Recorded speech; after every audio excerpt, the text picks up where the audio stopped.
why this movie hits different paths. You know how every once in a while a movie comes out and the entire sports community starts buzzing? Not because it's another cheesy underdog story, not because it's cash grabbing off nostalgia, but because it actually tries to nail the heart of a sport? Yeah, that's F1, the movie. Let's be real, motorsport flicks haven't exactly been killing it lately. Sure, we've had a couple standouts like Rush 2013. That was Ron Howard doing his thing, giving us James Hunt versus Niki Lauda in all its high-octane 70s-era glory. Then there was Ford v Ferrari 2019, which wasn't even about Formula One, but still had that feel-it-in-your-chest engine rumble.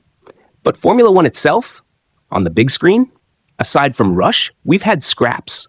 Blink-and-you-miss-it TV spots, a few docu-style features. Senna comes to mind, but no consistent cinematic love letter to the sport. The rest of the time, F1's been living on YouTube highlight reels, social media clips, and Drive to Survive binge sessions. And then, boom, this project drops. And not just any project. This is Brad Pitt teaming up with Joseph Kosinski. Yeah, the same Kosinski who gave us Top Gun Maverick. So you know, the cockpit shots are going to be insane, the cameras are going to be strapped into places you didn't even think you could mount a lens, and every race scene will be drenched in that you're there in the seat vibe. From the jump, this isn't some generic racing story where they swap in fake track names and call it a day. This thing was made inside the actual F1 ecosystem. We're talking real pit lanes, real cars, real circuits, and yes, the big teams knew about it. It's like Moneyball, Top Gun, and Rush had a baby, and that baby was raised on carbon fiber, Pirelli tires, and 200 miles per hour straights. Opening scene, midweek movie magic. So here's how it went down when I saw it. It's a random Wednesday. The kind of day you're more likely to be stuck in traffic than making cinematic memories. I wasn't expecting much, but walking into that theater, popcorn in one hand, a Coke in the other, I had that quiet little voice in my head saying, okay, impress me. Screen goes black. Then, boom, the sound of an F1 engine tearing through gears hits you like a slap in the face. None of that generic VFX roar nonsense. This is the real deal. The mix is so good, you can almost smell the hot asphalt and burning rubber. Before you even see a single driver, the movie's already setting up the stakes. You get flashes of pit crews moving like a choreographed army, engineers hunched over telemetry screens, sponsors hovering nervously because in F1, every fraction of a second is money. And then we cut to the guy we're here for, Sonny Hayes. Enter Sonny Hayes, the comeback nobody asked for. But everyone needs Sonny Hayes isn't just a driver. He's a headline waiting to happen. Back in the day, this guy was the golden boy of Formula One, the kind of racer who made every qualifying lap look like poetry, who'd pull insane overtakes in corners that made other drivers lift off the throttle. But with great speed comes great, let's call it chaos. Sonny's career blew up in a mix of bad calls, bad blood, and a crash that looked like the full stop on his legacy. Think James Hunt's swagger with a dash of Tony Stark, I know I'm the best, and I'll tell you to your face energy. But after the peak, all you've got left is YouTube highlight clips and whispers of, whatever happened to him? Now, here's where the movie hooks you. Sonny's not living in regret. He's coasting, doing interviews for car brands, popping up at charity races, basically living the retired legend life. But then, Ruben shows up. Ruben, the fixer with a vision. Ruben is that character every sports movie needs, the guy who can see potential where everyone else sees a closed chapter. He's been around the paddock long enough to know who's washed and who's just waiting for the right shot. And Ruben's pitch? Simple. He's putting together a team, Apex GP. Brand new, underdog central. They've got the brains, they've got the will, but they need one thing: credibility. And in F1, credibility comes in two flavors, money and a name people recognize. Sonny's the name. The way Ruben sells it is genius. He's not just asking Sonny to drive, he's asking him to mentor Joshua Pierce, the team's up-and-coming rookie. This isn't just about winning races, it's about building a legacy. Sonny laughs it off at first. Kid, I'm not here to babysit some hot-headed rookie. But Ruben knows how to push. He hits Sonny where it hurts. So what? You're just going to fade out? Be a trivia question in 10 years? Joshua Pierce, the new blood. Enter Joshua Pierce, Apex GP's shiny new hope. This guy's got raw speed, no question. But raw speed in F1 is like having a flamethrower. Powerful, but if you don't know how to aim it, you'll burn everything around you. Joshua's aggressive, hungry, and not exactly thrilled about sharing the spotlight with a so-called has-been. Their first meeting? Tense. Joshua's all business, basically saying, "Stay out of my way, old man." Sonny grins like he's just been challenged to a bar fight. You know these two are going to either kill each other or become unstoppable. Behind the scenes, how they shot this. Here's where the movie nerd in me freaked out. They actually filmed these racing sequences during real F1 weekends. The Apex GP car? It's not a prop. They modified a Formula 2 chassis, slapped on custom aero, and shot it like it was another car in the pack. They'd literally send Brad Pitt out on track between practice sessions to grab shots with the real crowd in the background. That means when you see Sonny and Joshua weaving through traffic, you're not looking at green screen. You're looking at a driver in a legit single-seater, helmet cam shaking as they hit curbs, other cars flying by at speeds that make your brain short-circuit. And the return of Sonny Hayes. When we left off, we had Sonny Hayes, the guy who once ruled the racetrack, then kind of disappeared into the shadows, standing face-to-face with Ruben Holland, the team principal of Apex GP. And let me tell you, Apex GP ain't just any Formula One team. They're the scrappy underdogs with a garage that smells like burnt rubber, machine oil, and just a hint of desperation. The kind of place where mechanics wear mismatched gear, coffee cups live on carbon fiber tables, and laptops have more duct tape than Apple stickers. Ruben's eyes are locked on Sonny like a poker player going all in. Open quote, "We need you back. Not as a driver, as a mentor." Close quote. Now here's the thing. In the world of motorsport, mentor isn't just about teaching some kid how to shift gears. It's about taking someone raw and turning them into a weapon on the track. It's about mental toughness, split-second decisions, and keeping your cool when you're going 220 miles per hour with a guy inches away from your rear wing. The kid in question? Joshua Pierce. And Josh is, let's just say, hot-headed is putting it lightly. If Sonny is the cool, calculated sniper on the track, Josh is a bazooka. He's got insane natural talent, but zero patience. The dude treats every lap like it's the last lap of the last race of his life. Which sounds badass, until you realize that kind of driving also sends you straight into the wall. Meet Josh Pierce, the rookie who thinks he's a legend. Josh doesn't just walk into a room. He enters like he's the main character in an action movie. Baseball cap backwards, headphones around his neck, sunglasses even indoors. This guy oozes, "I'm the future." And to be fair, his junior racing record kind of backs it up. Multiple wins, highlight reel overtakes, and enough fan TikToks to fill a stadium screen. But in Formula One, talent alone doesn't cut it. You can't just be fast. You have to be smart. You have to know when to push, when to save your tires, when to bait your opponent into making a mistake. Josh? He's got that need for speed, but not the chess player mindset. Not yet. And that's exactly why Ruben wants Sonny on board. Sonny's dilemma. Here's where it gets juicy. Sonny's relationship with Apex GP isn't exactly sunshine and rainbows. The last time he wore their colors, things ended in a way that had both the press and the fans talking. No one knows the whole truth. Was it a bad contract? A behind-the-scenes betrayal? A health issue? Sonny never told. He just disappeared. So for him to come back now, not as the star driver, but as some rookie's coach, it's a big deal. It's a test of pride, a test of patience, and a chance to face ghosts from his past. Trash training day, trackside reality. Cut to Silverstone, the sound of F1 cars screaming down the main straight like jet engines with wheels. The Apex GP garage is buzzing.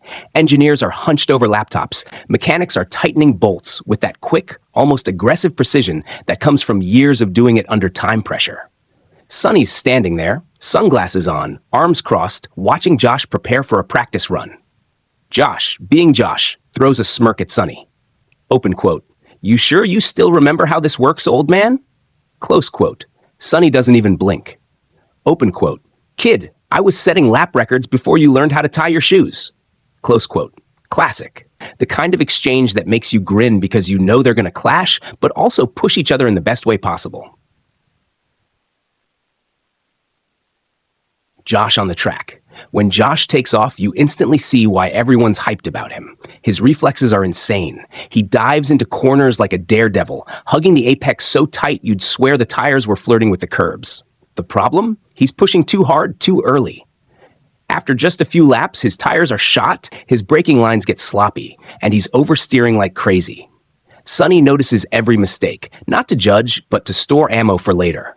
When Josh finally pulls back into the pits, he hops out of the car looking like he just won a world championship. Sonny walks over, calm as ever. Open quote, "You're fast. No one's denying that. But speed without control? That's just an accident waiting to happen." Close quote. Josh rolls his eyes. Open quote, "Or it's called winning." Close quote. Sonny leans in, voice low. Open quote. "Kid, in F1, the fastest driver isn't always the one holding the trophy. The smartest one is." Close quote. Behind the scenes, how real F1 drivers train. Now here's where the movie nails it for fans and casuals alike. In real life, F1 training isn't just about driving. These guys go through intense physical conditioning, neck strength training for those 5G turns, reaction drills with light boards, insane cardio to handle 90 minutes in a sauna-like cockpit.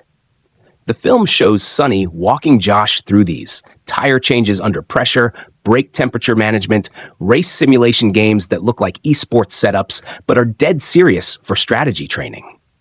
They even throw in the mental side, focus drills, breathing exercises, handling media questions without losing your cool. Because in F1, you're not just racing the other drivers. You're racing fatigue, weather, politics, and sometimes even your own team. The rival appears, Ronan McRae. Every sports movie needs a rival, and F1 the movie delivers with Ronan McRae. He's driving for Titan Motors, one of the top teams.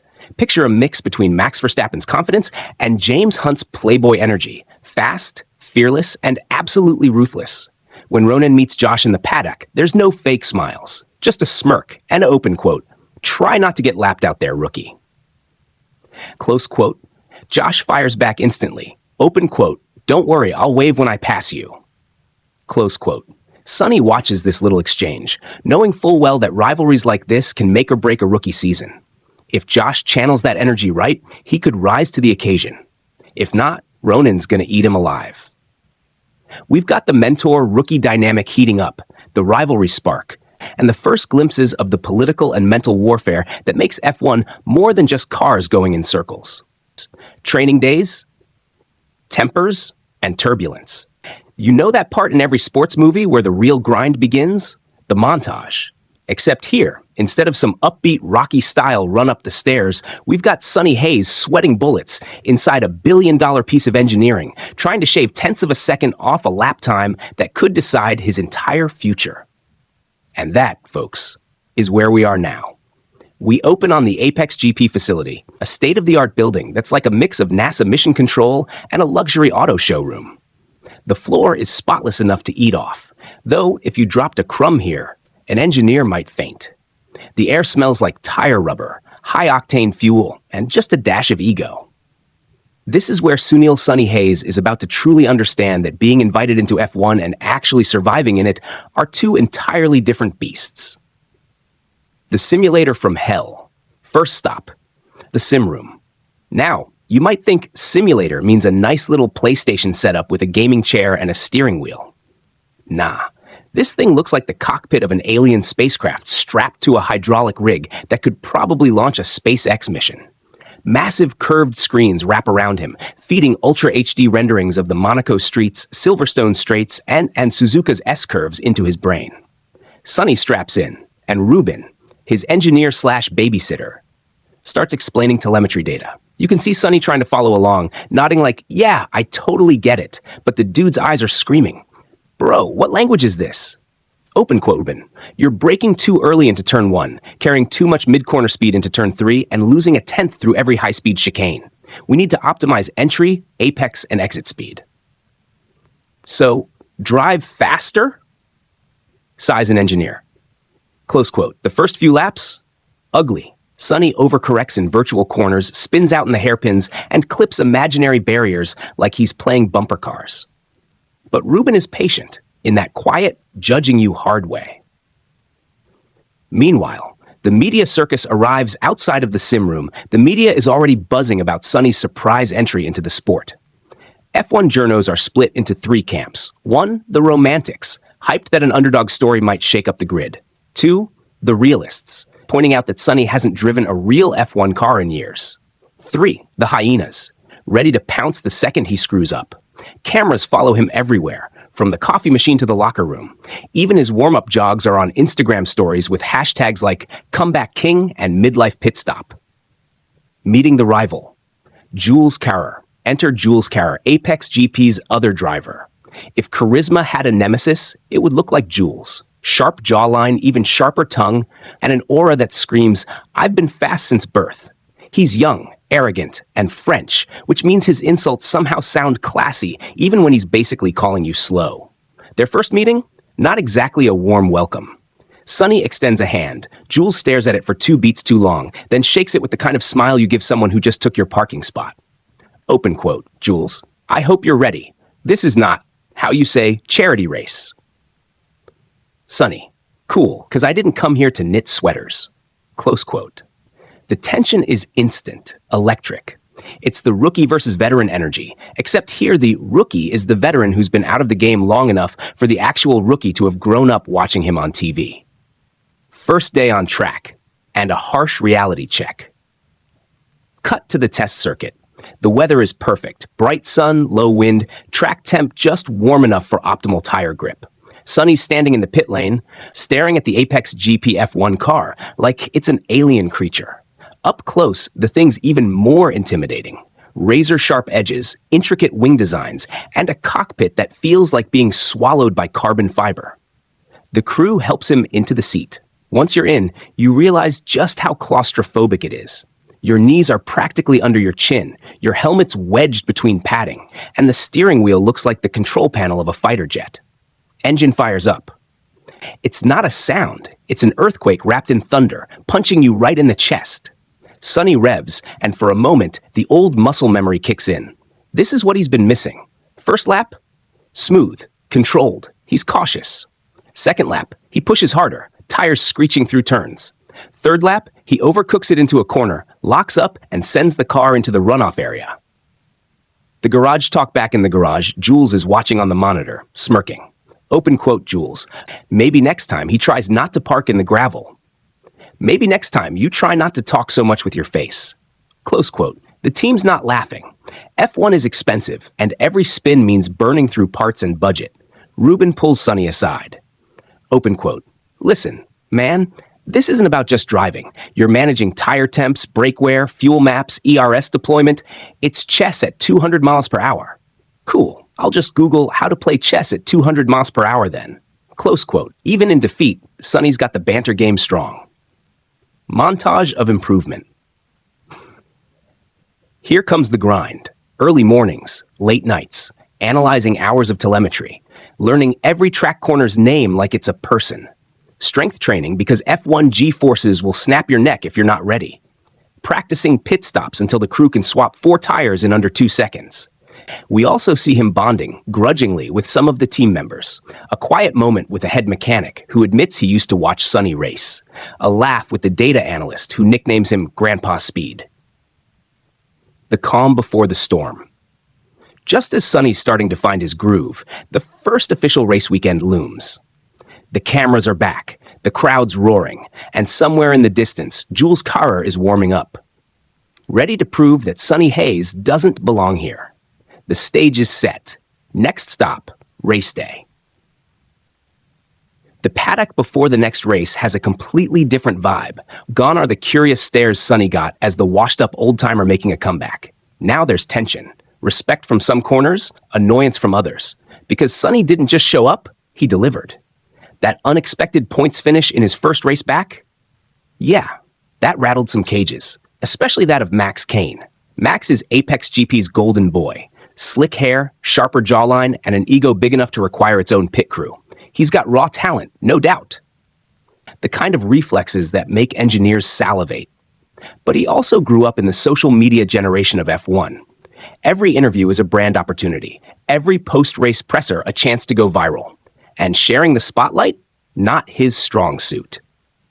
Media Day mind games. Before the race weekend even officially begins, the drivers are paraded in front of the cameras. Sonny walks in wearing that classic unshakable smirk, the one that says, "I've done this before, kid, and I'm still here." Max, seated 2 chairs down, keeps trying to one-up him. When a reporter asks Sonny if he's intimidated racing against drivers half his age, he fires back with a smooth, "Well, if they're twice as fast as me, I'll just have to be 3 times as smart." The room laughs. Cameras flash. Max's smile tightens just enough for the lens to catch it. The dynamic is clear. The veteran versus the prodigy. The paddock loves a rivalry, and now they've got one tailor-made for headlines. Back in the garage. Engineering warfare. Sonny's side of the garage feels like an old-school race team. Engineers leaning over laptops, mechanics wiping sweat off their brows, and Ruben pacing like a chess player plotting the next 5 moves. They're working not just to keep Sonny competitive, they're trying to claw Apex GP up from the midfield pack. Across the garage, Max's crew has the budget and the flash. Shiny new upgrades, PR handlers buzzing around, and Kane's personal trainer making sure he's sipping his custom electrolyte drink every 10 minutes. But there's tension. Because in F1, when you have 2 drivers, you've basically got 2 armies under one flag. And sometimes those armies would rather fight each other than the competition. Sonny's learning curve. We see a montage of Sonny working with Ruben and the engineers. Telemetry readouts flash on screens. Brake pressure, tire degradation, sector splits. For someone who's been out of the sport, the sheer amount of data is mind-melting. But Sonny's got racecraft you can't download from a laptop. He starts calling out things the sensors miss. Cars drifting a hair in turn 9 feels like the rear right's losing grip mid-apex. Sure enough, the numbers later confirm he was dead on. Ruben knows this is gold, because in modern F1, you need the data and the driver's feel. Sonny's old-school instincts are meshing with modern analytics in a way that catches the engineers off guard. Qualifying drama race weekend proper kicks off. Qualifying is the first real battle, and the track is a beast. High-speed straights into brutal hairpins, the kind of layout that punishes hesitation. Sonny's first run isn't great. P14. Respectable, but midfield. Max is sitting comfortably in P6, giving him just enough arrogance to wave at Sonny in the pit lane like he's doing him a favor. But then comes Sonny's second run. The team makes a small setup tweak, a front wing adjustment, a tire pressure gamble, and he nails it. Hooked up through every corner, braking deep without locking up, powering out like he's 25 again. He crosses the line and jumps to P9. It's not front row glory, but for a comeback driver in a midfield car, that's a statement. Max's smirk fades just a little. The pre-race tension night before the race. Sonny's in his hotel room watching old race footage, analyzing the lines of drivers he'll be battling tomorrow. He's calm, methodical, until there's a knock on the door. It's Max. The conversation starts polite enough, but quickly turns into a subtle warning. Max tells Sonny that his job is to bring home points when I can't, not to try stealing his podiums. Sonny just chuckles. Guess we'll see whose podium it is when the flag drops. When Max leaves, there's a flicker in Sonny's eyes, the competitive fire fully lit now. This isn't just about a comeback anymore. It's about proving he can still go wheel to wheel with the best. Road. You know how in sports movies, there's always that one stretch in the middle where things start getting messy? The oh crap chapter? Yeah, that's exactly where we are. And this isn't some cute little mid-season slump. Nah, my friend, this is Formula One. When things go wrong here, it's like watching a glass chandelier fall from a skyscraper in slow motion. Beautiful in its chaos, expensive in its consequences. Scene opens, Monte Carlo, Monaco Grand Prix week. If the F1 calendar were a Hollywood award show, Monaco's the Oscars. Tight streets, mega yachts in the harbor, champagne showers before the champagne showers, and a price tag so high it makes Beverly Hills real estate look like a bargain bin. It's the race where drivers become legends. Or memes. Sonny's here in a tailored team jacket, sunglasses on, hair slicked back just enough to say, "I'm here to do business," without screaming, "I spent 2 hours in hair and makeup." Jason, meanwhile, looks like someone fed a golden retriever 3 Red Bulls. Kid's excited, jittery, ready to prove that his last race wasn't a fluke. But Monaco's not some video game track. It's a ribbon of tarmac barely wide enough for two cars, surrounded by walls that don't care about your hopes, dreams, or million-dollar sponsorships. Pre-race drama. Inside the Apex GP garage, it's organized chaos. Engineers hunch over laptops like Wall Street traders on the brink of a market crash. Pit crew guys run drills like their lives depend on it. Because in F1, losing 2 seconds in the pits is basically career sabotage.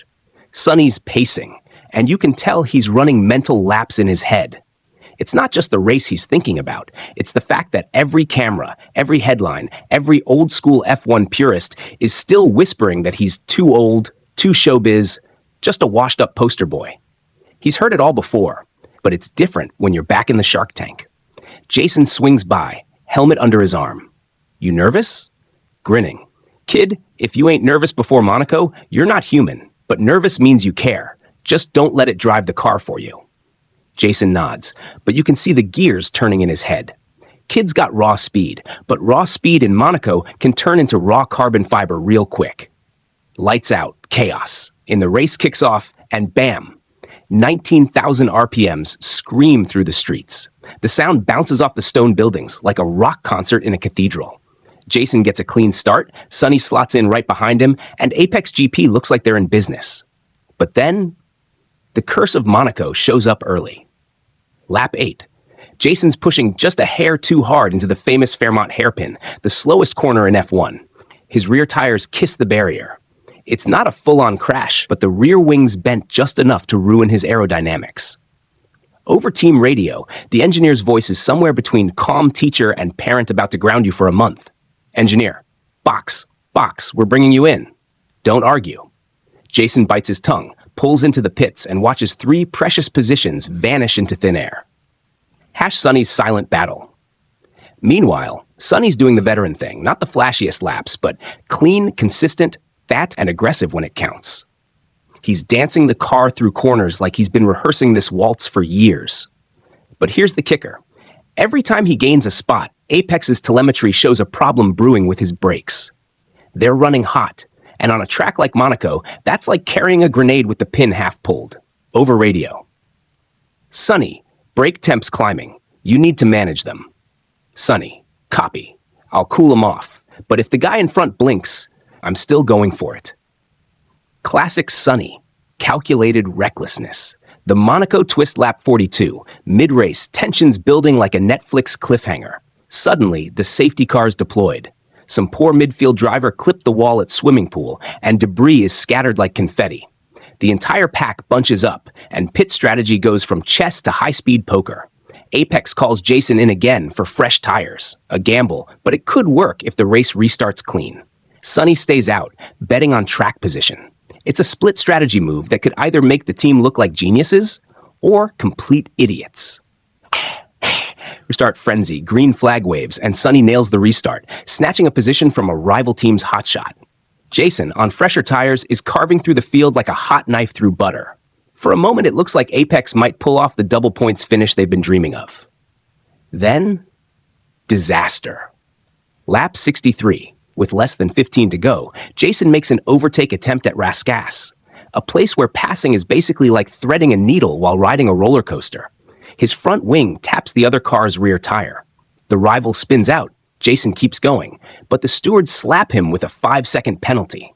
Jason's furious over the radio. Jason, that wasn't on me. He turned in. Engineer, we'll review it later. Eyes forward. The aftermath. Sonny crosses the line P5. Not a win, but a solid haul of points.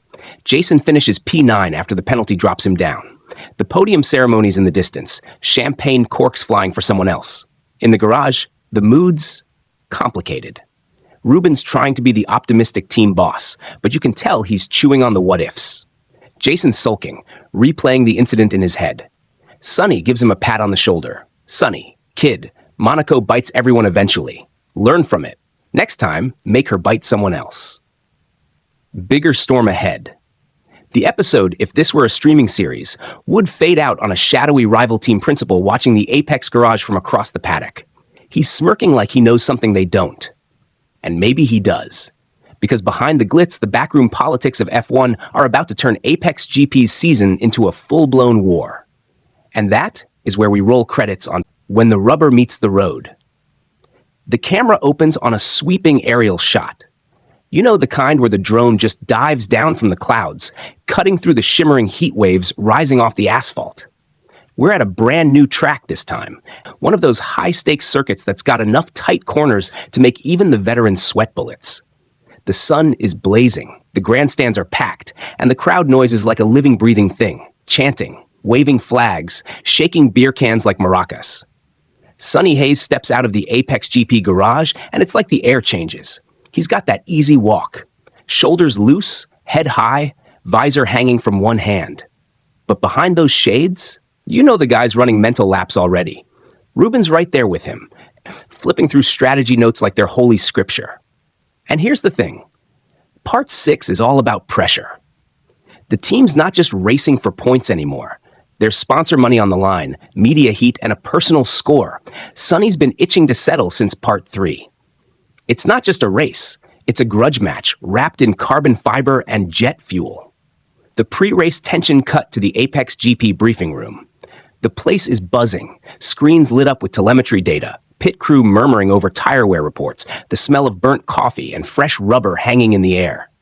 Ruben's got the floor, laying out the strategy like a general before battle. Two-stop plan, aggressive push in the middle stint. Watch the weather radar. Light showers could mess with the grip by lap 30. And for the love of God, stay out of the dirty air when you're behind him. We all know who him is, the rival driver who's been living rent-free in Sonny's head. Dude's fast, dirty, and has zero problem blocking like it's demolition derby. Sonny doesn't say much. He just leans back in his chair, tapping a pen against the table, soaking it all in. But you can see the corner of his mouth twitch. That half smile that says, all right, let's dance. Pit lane walk. Fast forward to the grid walk, and the atmosphere is electric. Reporters are shoving mics in faces. Influencers are live streaming from trackside. And the pit girls are rocking those sponsor-branded umbrellas like runway models. A famous retired champion, think Lewis Hamilton meets Clint Eastwood energy, leans in to give Sonny a nod. It's not words, just a nod, but it's heavy. Like, I'm watching you, kid. Sonny climbs into the cockpit, straps in, and the world narrows. The seat molds to his body. The belts are cinched so tight you can barely breathe. And that steering wheel looks more like a spaceship control panel than anything from your dad's garage. You hear the mechanics yell, fire it up, and the engine roars like a caged beast finally let loose. Lights out. 5 red lights. Heartbeat in your throat. Lights out, and it's chaos. The first corner is a knife fight. Sonny's threading between 2 cars like he's weaving a needle at 200 miles per hour. There's bumping, tire smoke, and someone behind him is already kissing the gravel trap. Ruben's voice crackles over the radio. Nice start, Sonny. Nice start. P7. Eyes forward. Sonny doesn't answer. He's already diving into the slipstream of the guy ahead, feeling the dirty air buffeting his helmet. Lap after lap, the tension ratchets up. The rival's up in P3, running defensive lines so wide he's practically blocking half the track. Sonny knows he can't waste the tires too early, so he hangs back, stalking like a shark. Mid-race mayhem, lap 28. Here comes the weather. A light mist kissing the visor. Not enough for full wets, but just enough to turn every braking zone into a gamble. Ruben's shouting numbers over the radio, telling Sonny the delta times. Meanwhile, the pit crew's on standby with intermediates, eyes glued to the clouds. Then it happens. Rivals late into turn 11. Locks up, and Sonny pounces. Side by side into the chicane, wheels almost touching, and boom, Sonny's through. The crowd goes absolutely nuclear. Flags waving, horns blaring, and social media clips are already blowing up with hashtags. A final push. With 10 laps to go, Sonny's running P2. The leader's just ahead, but tire wear is brutal. Ruben's voice comes in low, calm. All right, Sonny, all or nothing. Make him work for it. And Sonny, he doesn't even blink. He shifts, floors it, and chases like a man possessed. Every braking zone is a white-knuckle dive. Every straight is pedal to the metal. On the final lap, he's in striking distance. One more corner, one more shot. He sends it. Full commitment. The car twitches, tires screaming, but he nails the exit. Crosses the line barely half a second behind. P2, but the kind that feels like a win. Aftermath. Back in the garage, sweat pouring, helmet off. Sonny just grins. The rival walks past, mutters something under his breath. Sonny doesn't bite, just looks at Ruben, shrugs and says, "Next time, we take him." The crowd outside is chanting his name.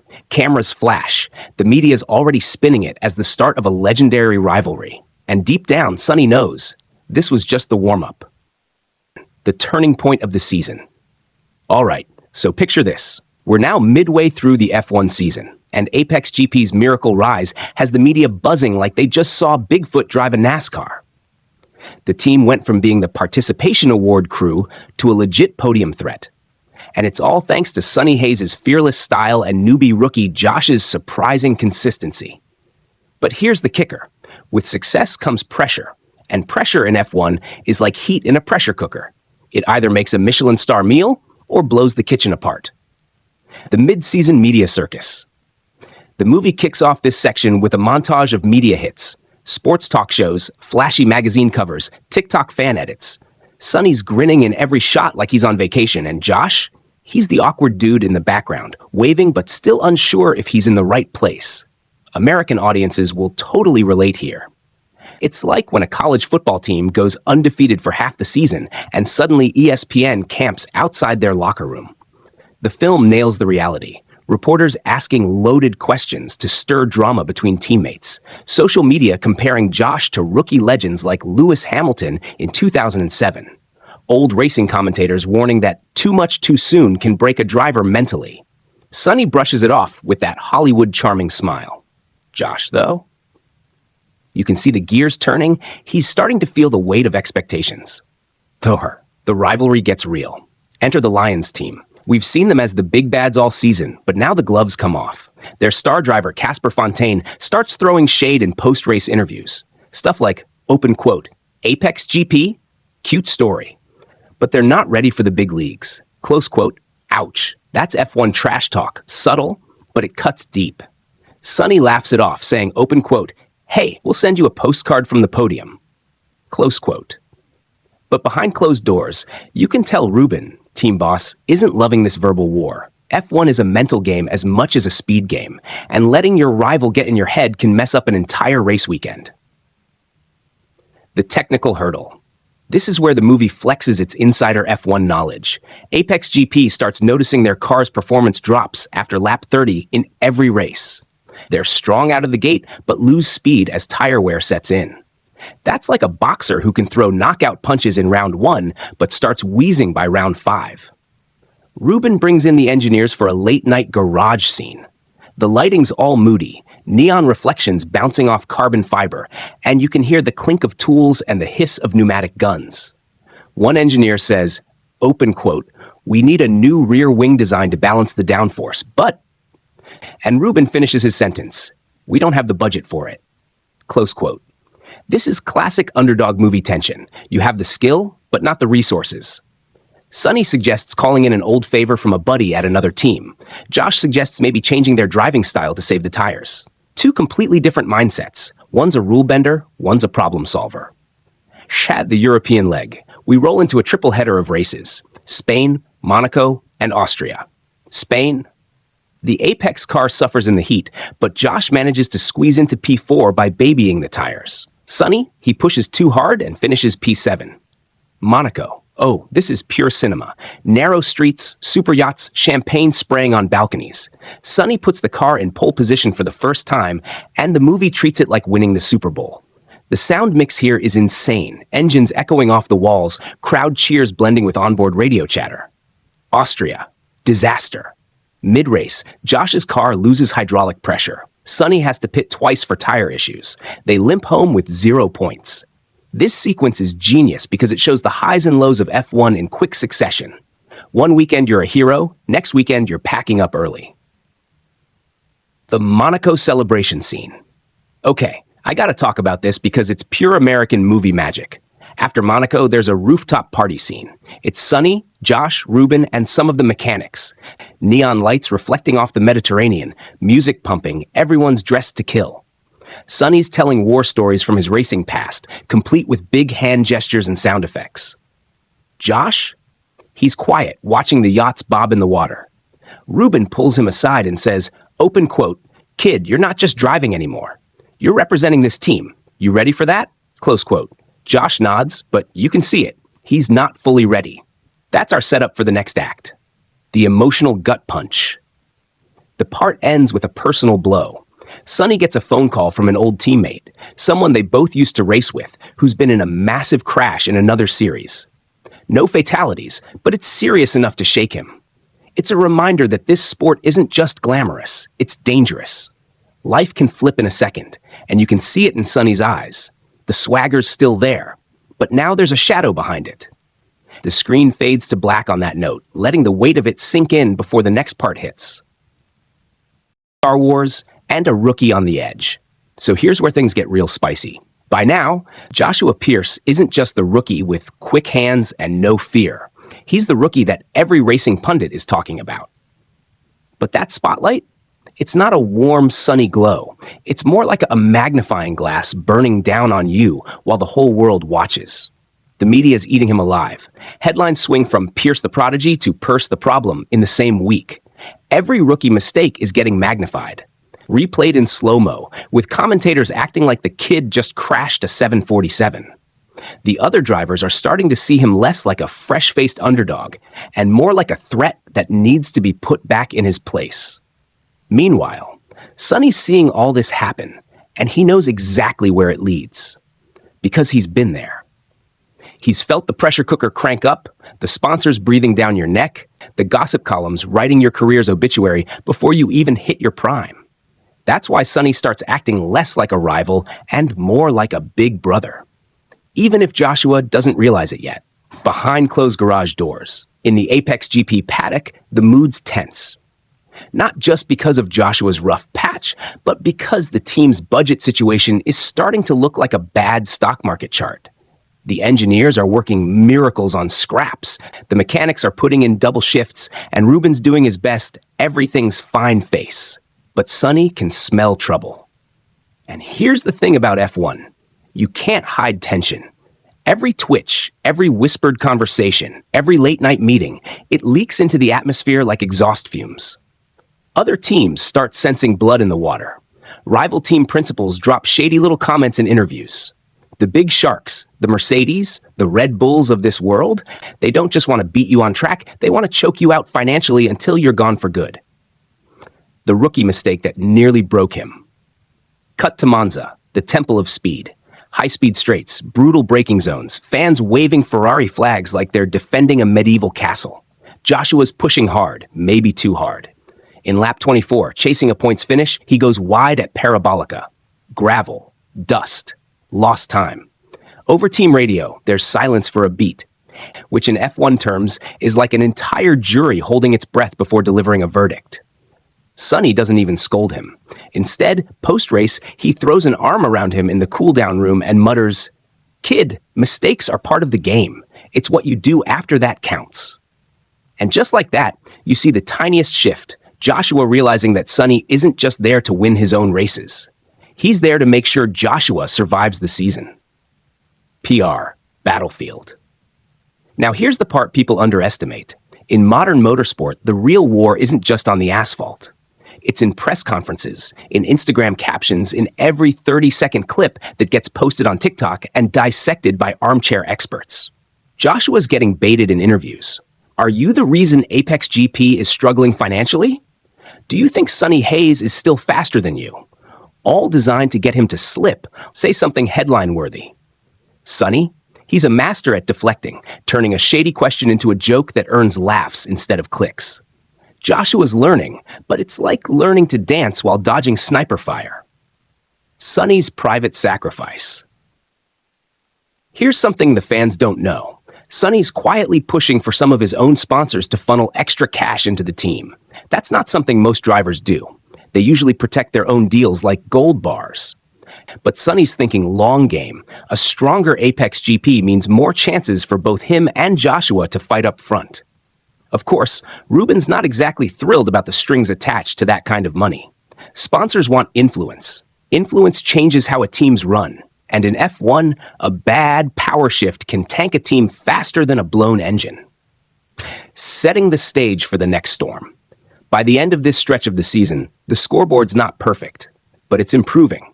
Joshua's had a couple of solid points finishes. Sonny's reminded everyone he's still got pace, and Apex GP's still breathing. But as they pack up from Singapore, rumors start swirling. A major driver shuffle is coming for next season, and one of those seats could have Joshua's name on it, or be ripped out from under him. And if you know anything about F1 politics, you know that's where the real knives come out. Out in the firestorm. So here we are. The sun's baking the tarmac like a skillet at a Texas barbecue. The grandstands are buzzing like they've been plugged straight into the mains, and the air smells of high-octane fuel mixed with burnt rubber. Basically, perfume for a petrolhead. Sonny's in his race suit, helmet in hand, visor still up so you can see those eyes. Laser focused, but with that flicker of nerves that tells you this ain't just another Sunday cruise. The pit crew's swarming around the Apex GP garage like caffeinated ants, last-minute checks on the suspension, recalibrating tire pressures, running diagnostics like surgeons before an open hard-op. Every beep and wrench click feels like the countdown to a launch. And out there on the starting grid, you can feel the rival teams eyeballing them. The reigning champs team, all pristine white overalls, corporate polish, and smug grins, are parked 2 slots ahead, their driver lounging in his cockpit like he's already got the trophy on his mantle. You know the type. All smile for the cameras, all elbows on the track. Cut to Sonny tightening the chin strap. In that moment, he's not thinking about sponsorship logos, media questions, or the documentary crew shadowing him. He's hearing his coach's voice from years ago. Drive the track, not the noise. That old mantra rings in his helmet like a war drum. The lights start their sequence. Red, red, red. Green. The cars leap forward in a synchronized explosion of sound. A scream of engines, a slap of G-forces, the whole grandstand blurring into streaks of color. You don't just watch a Formula One start, you feel it, deep in your chest, rattling your ribcage. Sonny nails the launch. Not perfect, but clean, tucking into the slipstream of the guy ahead. His fingers are dancing on the paddle shifters, modulating throttle like a guitarist hitting perfect notes. Behind him? Chaos. Someone's already clipped a wing, carbon shards flying, yellow flags waving like the world's angriest crossing guards. By lap 3, the track split into packs. The frontrunners are in their own knife fight, Sonny included, while the midfield's chewing each other up, and the back markers are just trying not to get lapped before the first pit stop. Every braking zone is a gamble. Brake too early, you lose momentum. Brake too late, you're either in the wall or in somebody's gearbox. Sonny's breathing synced to the rhythm of the corners. Inhale on the straight, exhale in the turn. You can almost hear the tire squeal harmonizing with the engine note. And then, on the back straight, he sees his opening. The leader's taking a defensive line, leaving a gap just wide enough for a maniac with guts and grip. He dives in. 2 wheels barely kissing the curb, DRS wide open, engine screaming like it's trying to escape the car. The rival catches sight of him in the mirror, twitches defensive. Too late. Sonny's through. The grandstand erupts, the commentators lose their minds, and somewhere in the pit wall, his crew chief's fist pumping like it's the Super Bowl. But it's not over, because this isn't just about overtaking. This is about holding it, lap after lap, against a guy who's made a career out of breaking rookies. And that's when the weather decides to throw a curveball. Dark clouds roll in like a bad omen, the wind picks up, and those first raindrops hit the visor. It's not enough for wets yet, but it's enough to make every corner a game of Russian roulette. Sonny's car twitches under him like a restless stallion, every micro-correction a split-second dance between grip and disaster. Lap 17, radio crackles in. Rain in 5 minutes. Box for inners or stay out? Sonny's gut says stay. Crew says pit. That's the difference between a driver and a strategist. One feels the asphalt, the other reads the radar. They pit. It's chaos. Rival teams dive in too, pit lane looking like rush hour in Manhattan.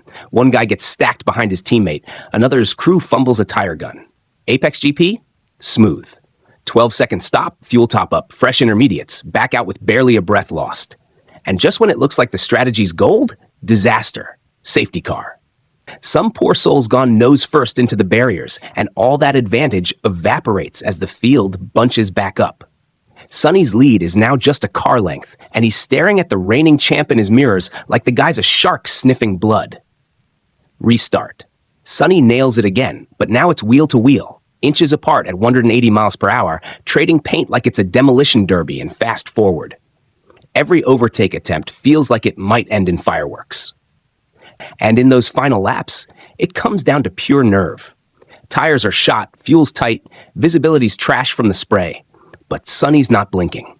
Last corner, last lap, rival right on his gearbox, both of them sliding out like they're drifting through Tokyo. Checkered flag, by half a car length. Sonny's across. The radio's a wall of static and shouting. His hands are trembling on the wheel, and the crew's piling over the pit wall like they've just won the World Series. The grandstands? Absolute bedlam.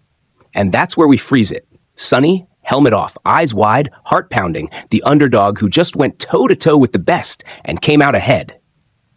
The final straight. You could feel it in the air. That electric tension where everyone's breathing is just a half beat off, where the world feels like it's leaning in, waiting for the outcome.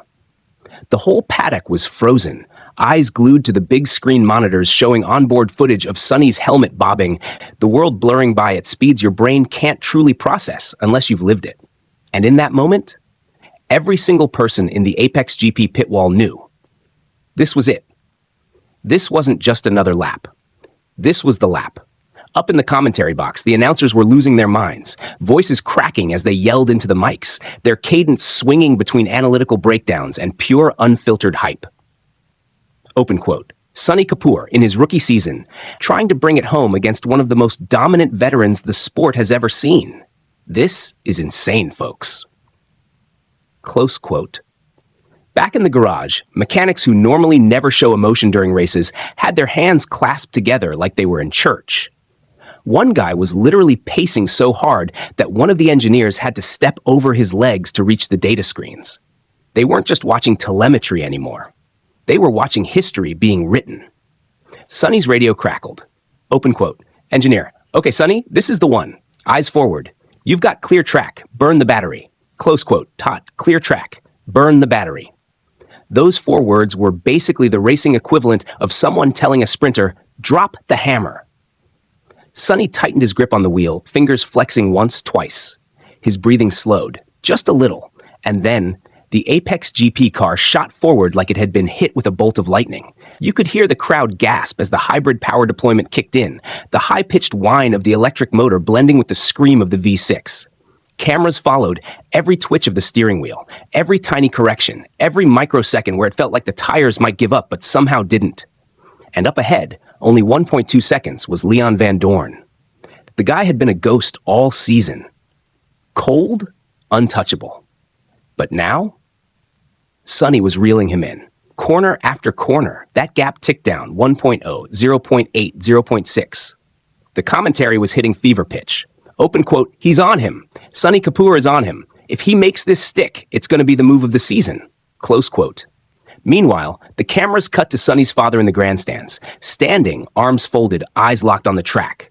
No smile, no cheer, just that quiet, intense pride that says more than any celebration could. And then came the turn. The one every driver knew was the most dangerous place to pass. A high-speed sweeper, no runoff, no forgiveness. But Sonny didn't lift. He dove in, wheels almost kissing Van Dorn's rear diffuser, waiting for the tiniest mistake. And it happened. A micro-slide from Van Dorn. Barely visible to the naked eye, but to Sonny, it was an open door. He swung out, side by side at 190 miles per hour. Carbon fiber slicing through the air, tires squealing as they fought for grip. Cameras captured the sparks flying from the undertray like fireworks. For a heartbeat, it looked like both cars might not make it. But Sonny, somehow, kept it glued. They came out of the corner with Sonny's nose just ahead. The crowd erupted. The Apex GP pit wall exploded. And Sonny's radio? Pure chaos. Open quote, engineer, yes, get in there, Sonny. Close quote. But Sonny didn't flinch. He knew the race wasn't done. 2 more laps. 2 more laps where Van Dorn, angry now, would throw everything he had at taking that position back. Lap after lap, Van Dorn stayed glued in the mirrors, sometimes darting left or right, trying to unsettle Sonny. But Sonny was ice. Every apex perfect, every braking zone calculated to the millimeter. And then, final lap. The white flag waved. The cameras caught Sonny's eyes in the helmet, laser focused, no blink.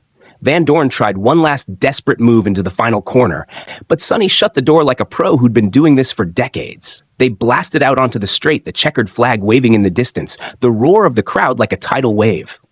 Sonny crossed the line. P1.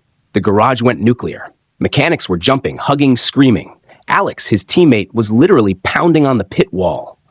And Sonny? He let out a yell inside the helmet. Pure, primal joy before his voice cracked with disbelief. Open quote, Sonny, we did it. We actually did it. Close quote. The radio was a mess of laughter, crying, and static.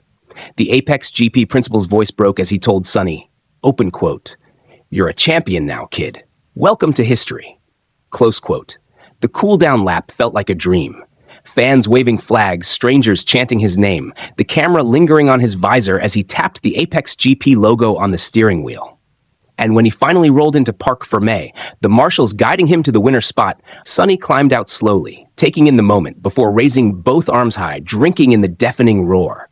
Leon Van Dorn? He gave a stiff nod as he walked past. No handshake, no smile, but that nod was enough. Respect from a man who didn't give it easily. Sonny's dad finally cracked a smile in the stands, shaking his head like he still couldn't believe it. And the rest was just a sea of camera flashes, confetti cannons, and the kind of victory that movies are made about.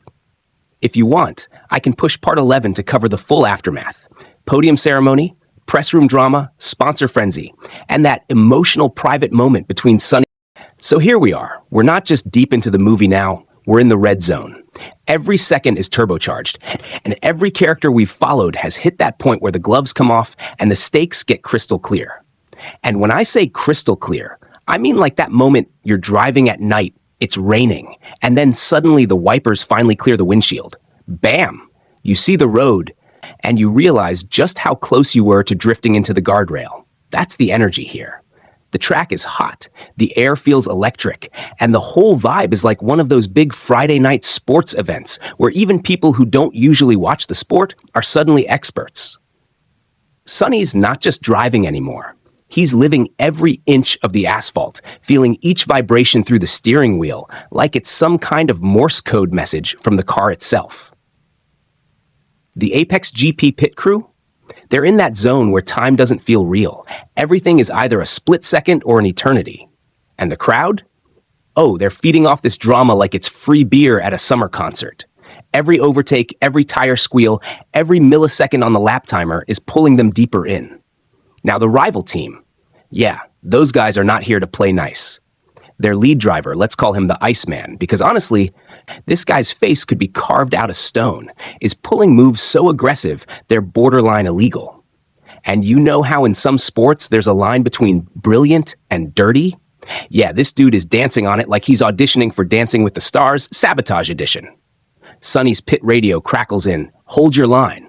He's trying to bait you. And Sonny, calm as ever, but with that edge in his voice, just mutters, he can try. That's when you know he's locked in. No extra chatter, no wasted emotion. The camera work here, chef's kiss, is insane. Tight close-ups of Sonny's eyes in the helmet, the visor reflecting the blurred chaos of the track. Then cut to those sweeping drone shots where you see the cars slicing through the circuit like metallic sharks in a feeding frenzy. The sound design? Man, it's doing overtime. You can feel the revs in your chest, like standing next to a subwoofer at a music festival. And here's the kicker. The race isn't even the full story. Back in the paddock, the team's tech engineer is spotting something off in the telemetry. A tiny data blip, barely noticeable, but in racing terms, that's like seeing a drop of blood in the ocean. It means something bigger's coming. She's frantically checking, flipping between screens like she's defusing a bomb. And then her eyes widen. Whatever's happening could push Sonny's car to the edge of mechanical failure. Cut back to Sonny. He's making a daring inside pass. And in that split second, you can tell he's not just fighting for position. He's fighting to prove that he belongs, that all those whispers about him being a rookie who got lucky are straight up garbage. The rival tries to close the gap. Too late. Sonny's already ahead. The crowd roars. The pit crew explodes in cheers. But then, that telemetry issue rears its ugly head. The car starts to shudder. Just a hair, but enough for any experienced driver to feel it. Sonny's grip tightens. His eyes dart to the mirrors. He knows the Iceman's still back there, smelling blood. Now, here's where the storytelling brilliance kicks in. We're not just watching a race. We're in the race, feeling every heartbeat like it's our own. The editing cuts between Sonny, the rival, the pit crew, and flashbacks to earlier moments. His training, the first time he touched this car, that late-night garage scene where he swore he'd never let fear control him again. And then, bam, a safety car. Some mid-pack collision sends debris onto the track, and everything slows down.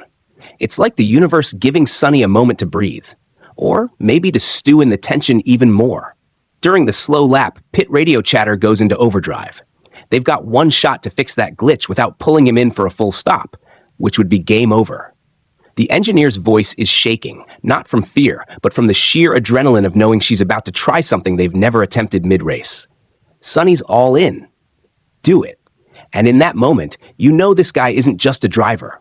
He's the kind of person who trusts his crew with his life. The fix is risky. If it works, he's golden. If it fails, well, they don't even finish that sentence. And right as the safety car pulls off, Sonny feels the change. Smoother handling, more power. The gamble paid off. But now there are only a handful of laps left, and the Iceman's coming in hot. The floodlights are burning brighter than the midday sun, washing the tarmac in a silvery glow that makes every car shimmer like it's made of pure chrome. The final race, the one they've all been gunning for, is seconds away. It's that moment where time seems to slow down, just so you can feel every single thing. The pulse in your neck, the way the air smells of burnt fuel and anticipation, and the low, rolling thunder of the engines purring like predators waiting to strike. The grandstands are alive. You can't even call it a crowd anymore. It's a living organism, roaring, waving, thumping the railings, chanting names like war cries. Some are repping flags, others just have paint smeared across their faces, but they all want the same thing, to witness history. And right there on the grid, our guy. The camera pans across his visor, catching the glint of focus in his eyes. Not fear, not doubt, just pure, weaponized determination. He adjusts his gloves, gives the steering wheel a quick pat like he's telling the car, "We've got this, partner." To his left, his biggest rival, the man who's been in his head all season, pushing him harder, faster, dirtier, the one who's made victory taste like revenge. The two lock eyes for just a fraction of a second, but that's all it takes. You can feel the unspoken message. Only one of us leaves this track as the king. The formation lap begins, and the whole circuit feels like it's holding its breath. Every turn is scouted, every braking point rehearsed in muscle memory. The tires are weaving left and right, building heat, finding grip. The commentary box is losing its mind. Every sentence is half-yelled, riding that razor edge between excitement and panic. Here we go, folks.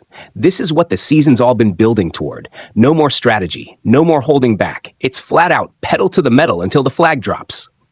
They line back up. The world shrinks down to a series of glowing red lights. 1, 2, 3, 4, 5. Lights out. And just like that, the track explodes. The cars rocket forward like bullets leaving the chamber, engines screaming at frequencies you feel in your bones. Our guy nails the launch, clutch perfect, no wheel spin, surging ahead just enough to make his rival flinch. Turn 1 arrives like a fist to the face, and he dives in late on the brakes, holding the inside line with millimeter precision. The fight is instant. Positions swap side by side, no one giving an inch. The onboard cam is chaos, hands flicking across the wheel, gears shifting in rapid staccato, the G-forces pulling at every muscle in his neck. Lap after lap, they trade blows, clean overtakes mixed with elbows out aggression. You can see the mental chess game unfolding. Fake moves into the chicane, sudden braking gambits, little feints to test reactions. It's raw, it's brutal, it's beautiful. Midway through, a yellow flag. A back marker spun out in Sector 2, smoke curling into the night. Our guy's heart is pounding because this bunches the field right back together. Any gap he built? Gone. They restart like it's lap 1 all over again. The crowd is split, half screaming his name, half chanting for the rival. But then comes the flashback montage, quick cut in his head as he hits 200 miles per hour. The season opener, where he got robbed of a win. The rainy night in Monaco, where he pulled off an impossible pass. The quiet moments in the garage, his crew busting their knuckles to keep him in the fight. And that promise he made to himself, to his dad watching from the stands, that he'd take it all the way. Final lap. No more tactics. Just two drivers with nothing left to hide. The rival tries the inside at turn 6. Too hot, nearly clips him. Our guy counters, sweeping wide and slingshotting out with better traction. They're neck and neck down the straight, DRS wide open, engines howling. Last corner. The rival lunges, a Hail Mary move. Tires lock, brakes scream, the whole grandstand gasps, but our guy holds firm, squeezes just enough space to avoid contact, then floors it. The checkered flag waves, and in that split second, the world explodes in white flashbulbs. He's done it. The team radio crackles in, voices breaking with emotion. You're P1! You're world champion! You did it, you crazy son of a gun! He crosses the line, and the adrenaline crashes into pure joy. The in-car camera catches him pounding the steering wheel, yelling into the helmet, fists pumping. The rival pulls alongside for a brief nod, respect, even in defeat. And then, the cool-down lap turns into a parade. Fans leaning over the barriers, fireworks slicing through the night sky, the commentary calling it one of the greatest finales in motorsport history. Back in the pits, it's hugs, tears, champagne sprayed until everyone's soaked. The trophy is heavy in his hands, but not as heavy as the moment. He raises it high, lights flashing off the gold, the crowd's roar drowning out even the engines. Fade to slow-mo, the confetti, the smiles, the disbelief turning into reality. The story closes not just with a win, but with the feeling that he's carved his name into the sport forever. Voiceover outro. Races aren't just won on the track. They're won in the years you spend dreaming, the hours you spend grinding, and the seconds where you refuse to lift off the throttle. Tonight, he proved that the limit is only where you decide to stop. The engines have gone silent now. The roar that shook the ground a few minutes ago has faded into a deep, satisfying hum in the memory. The grandstands are emptying, but the air is still thick with the smell of burning rubber, spilled champagne, and the electricity of victory. The cameras have stopped rolling, but the story hasn't left your chest yet.